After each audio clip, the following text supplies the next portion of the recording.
Voici mon top 10 des meilleurs albums de tous les temps.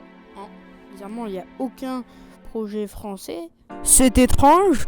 En premier, on a Good Kid, Mad City, sorti en 2012 avec 15 titres.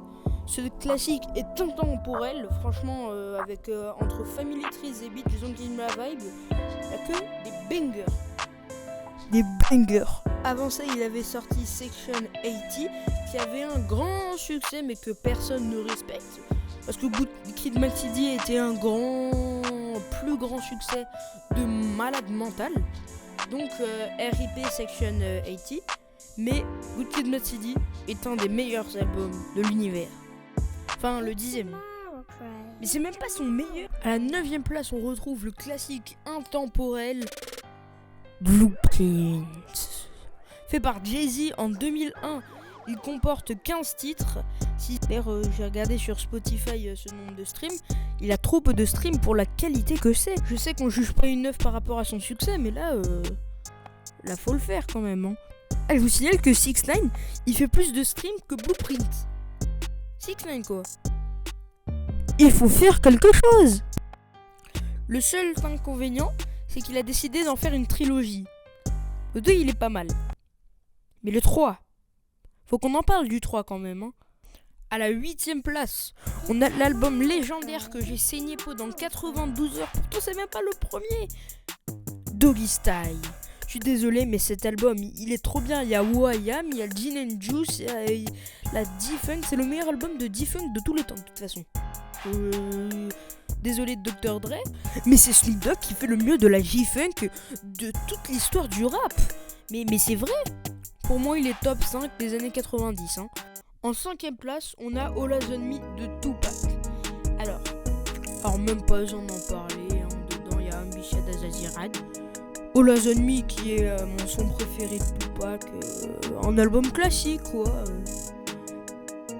Mais la place d'après est réservée à son concurrent, qui est le classique Life After Death de Biggie. Un 24 titres efficace. D'ailleurs, il l'a sorti la même année que sa mort. Bref. D'ailleurs, pour Biggie, j'ai une question. Pourquoi tout le monde adore Tupac? Tout le monde fait des reprises de Tupac dans tous les sens, entre NLE Choppa et Polo G.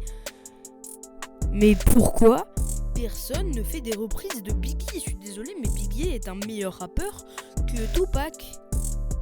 Je suis désolé, mais Life After Death est meilleur que All Eyez on Me. Ready to Die. Non, Ready to Die, c'est trop. Il est meilleur que toute la discographie de Tupac.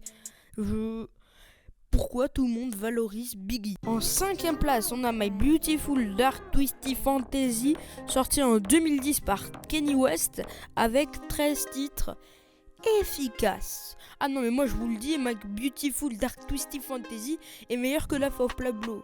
Il faut le dire. Moi je dis les termes ici. Ici on dit les termes.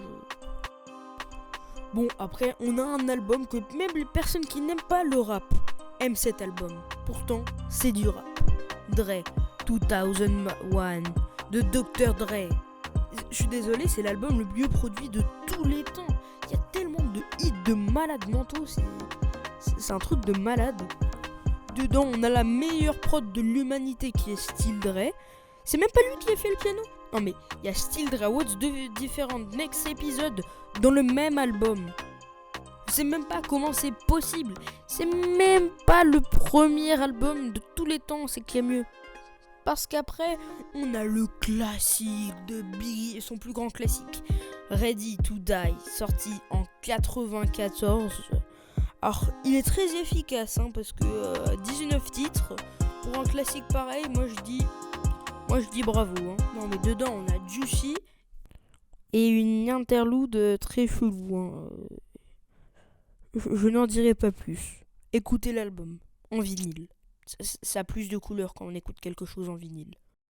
Comme on parle des meilleurs albums de tous les temps, je pense qu'on peut pas éviter Illmatic de Nas. Voilà, le deuxième meilleur album de rap de tous les temps. Pas besoin d'en parler. Ah, vous voulez une preuve? Je vous donne 3 morceaux, vous allez être d'accord. Alors, il y a NY State of Mind, The World Is Yours It Ain't Hard to Tell. Voilà. Et maintenant, on peut laisser entrer la première place, qui est détenue par The King, par The GOAT, par de meilleurs rappeurs. Peut-être pas of all time, mais c'est lui qui a fait le meilleur album of all time. Mesdames et messieurs, je vous laisse accueillir To Pimp a Butterfly. Un 17 titres sorti en 2015.